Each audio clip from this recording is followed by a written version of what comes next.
Hello po sa inyong lahat mga ka-crypto. Ako po si Pinoy Crypto Trader at sa video na ito ay atin pong pag-uusapan ang tungkol sa balitang ito. Kung saan ang sabi po rito ay can these 3 altcoins surpass Ethereum in 2024? Ayan, atin pong kikilalanin sa video na ito ang tatlong mga altcoins na ito. Kung meron ba silang kakayahan na higitan itong si Ethereum ngayong taong 2024. At ayan, bago po tayo magpatuloy ay nais ko lamang po munang bigyang linaw ang aking disclaimer kung saan ang nilalaman po ng video na ito ay hindi po ito isang financial advice. For education and information purposes lamang po ang layunin nito. At ayan, sa atin pong pagpapatuloy ay ang sabi po dito ay the cryptocurrency market never sleeps. Ayan, hindi po natutulog ang cryptocurrency market. Open po yan ng 24/7. And each passing year, new challengers emerge, aiming to dethrone established giants like Ethereum. Ayan. Sa kada taon ay meron pong mga lumalabas na mga bagong cryptocurrencies bilang mga challenger para higitan or talunin or ipataob ang mga malalaking cryptocurrencies na katulad ni Ethereum. 2024 is shaping up to be no different, with several altcoins poised to make significant moves. While Ethereum has long been the second most dominant player after Bitcoin, a few contenders are threatening its position. Could this altcoin surpass Ethereum in 2024? Let's dive into 3 potential candidates that could lead the charts and why now might be the perfect time to consider adding them to your portfolio. Ayan. Itong si Ethereum po kasi ay laging siya ang second or pumapangalawa na most dominant player pagkatapos po ni Bitcoin. Siyempre si Bitcoin ang laging nasa unahan or nangunguna at pumapangalawa itong si Ethereum. Ngayon dahil sa may mga lumalabas na mga bagong mga altcoins, mga bagong contenders ay ayan mukhang nalalagay po sa alanganin ngayon itong si Ethereum sa kanyang pagkakapwesto bilang second most dominant player. Kaya ngayon ay meron pong tatlo na mga potential candidates dito na posibleng mang-agaw po sa position dito ni Ethereum. Kaya ayan, atin pong itong kilalanin. Ayan, at yung unang-una po rito ay si Kaspa. Ayan, Kaspa or CAS, a revolutionary blockchain protocol. Kaspa is an innovative Layer 1 blockchain protocol that has garnered attention for its unique Ghost DAG consensus mechanism, which promises faster transaction speeds and improved scalability. Unlike Ethereum's current proof-of-stake model, Kaspa's Ghost DAG is designed to handle high transaction volumes without sacrificing security or decentralization. Kaya yan, mukhang mas matindi po talaga itong si Kaspa as compared dito kay Ethereum dahil po sa kanyang kakaibang feature na tinatawag pong Ghost DAG consensus mechanism. Ayan, mas mabilis po yung kanyang transaction speed at meron na rin siyang mas magandang scalability. At di daw po tulad ng proof of stake ni Ethereum ay yung Ghost DAG feature ni Kaspa ay kaya po niyang i-handle ang malalaking transaction volumes nang hindi po nila sinasacrifice yung security ng network or decentralization nito. By allowing blocks to be added in parallel rather than sequentially, Kaspa is positioning itself as a viable alternative to Ethereum, particularly for applications that require high throughput and low fees. As DeFi and NFTs continue to grow, Kaspa's efficient consensus protocol could make it a preferred choice for developers and users alike. Kaya ayan, mukhang mas matindi nga itong si Kaspa bilang alternative kay Ethereum. Kaya mukhang mas mababa pa yung kanyang mga transaction fees at meron siyang mas mataas na throughput. Kaya mas maganda ito para sa mga applications na dine-develop ng mga developers.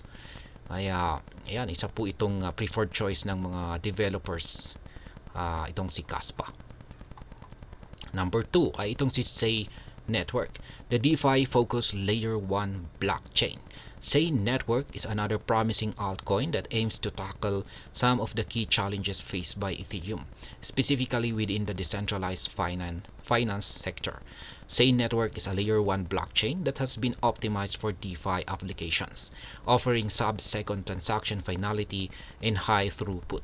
This focus on speed and efficiency makes it an attractive platform for traders, liquidity providers, and DeFi protocols. Ayan po si Say Network.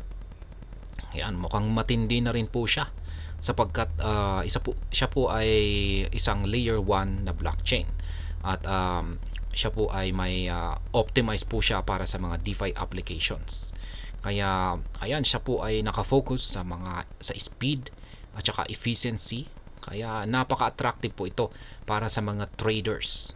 At maliban po riyan ay mga liquidity providers at mga DeFi protocols. Kaya ganyan na rin po katindi itong si Say Network. What sets Say Network apart is its built-in order matching engine and front-running protection, features designed to offer a seamless trading experience. With DeFi continuing to grow as one of the hottest sectors in crypto, Say Network's dedicated approach could position it as a formidable competitor to Ethereum in 2024. Ayan. Kung ano po yung kakaiba rito kay Say Network ay yung kanyang built-in daw na order matching engine at saka yung kanyang front running protection. Yan, na-design po ito para magbigay ng napakagandang trading experience. Kaya maganda pong gamitin ito sa gamitin ng mga traders. Yan, lalong-lalo na yung mga mahilig sa mga scalping. Ayan, yung mga nagtitrade sa mga mas mababang lower chart time frames. Ayan, at yan na nga yung dahilan kung bakit itong ang Say Network ay isa po siya sa mga contender na posibleng mahigitan or ma-outperform itong si Ethereum ngayong taong 2024. Yan, number 3, ang pangatlo at panghuli ay yan, si Bitcoin, the King's continued reign. Ayan, bakit kaya linagay po rito si Bitcoin? Ay siya na nga po yung nangunguna. While not an altcoin, Bitcoin remains a critical player in the cryptocurrency ecosystem and is often compared to Ethereum in terms of market dominance and influence. Ayan, lagi pong kino-compare itong si Bitcoin at saka si Ethereum. As the original cryptocurrency, Bitcoin continues to serve as a store of value and a hedge against economic instability. Ayan po yung laging sinasabi ng mga kilalang mga crypto expert. Si Bitcoin ay maganda raw po kasi siyang gamitin bilang store of value. Kaya yan po yung parang pinakamagandang gamit ni Bitcoin. At maganda po siyang pang hedge sa mga economic instability or kung pag nakakaranas po ng hindi magandang ekonomiya ay yan, mas magandang ilipat kay Bitcoin yung ating mga pinansyal or yung ating mga pera. The introduction of Bitcoin's Taproot upgrade in 2021 brought enhanced privacy and smart contract capabilities, adding a new layer of functionality to its already strong foundation. Ayan po yung panghuling malaking upgrade dito kay Binance, yung tinatawag pong Taproot upgrade. At ayan po ay naganap noong taong 2021. Kaya dagdag na naman po yan sa matinding feature ni Bitcoin. Kaya ayan, mayroon po siyang malakas na foundation. Through Bitcoin lacks the programmability of Ethereum, its status as a digital gold provides it with unique advantages. Ayan, yun nga lang, at itong si Bitcoin ay wala po siyang gaanong platform na hindi katulad ni Ethereum. Itong si Ethereum ay marami po siyang mga platform na ginagamit po ng mga developers. Itong si Bitcoin ay hindi po gaano. With institutional adoption on the rise, a new halving event expected in 2024, Bitcoin could see a resurgence in price and influence, reminding the world why it remains the benchmark of the cryptocurrency. Kaya yan, ang mga institutional adoption po ay patuloy po na umaangat. At syempre, yung naganap na yung latest na Bitcoin halving event natin nitong taong 2024 ay inaasahan po na ito na po ay magdudulot ng epekto sa presyo ni Bitcoin para ito ay umangat. Kaya ayan, yan pa rin po yung nananatiling mga bagay kung bakit si Bitcoin ay siya po ang nananatili na kumakatawan bilang benchmark or ang mother of all cryptocurrencies. Kaya yan po ang tatlo.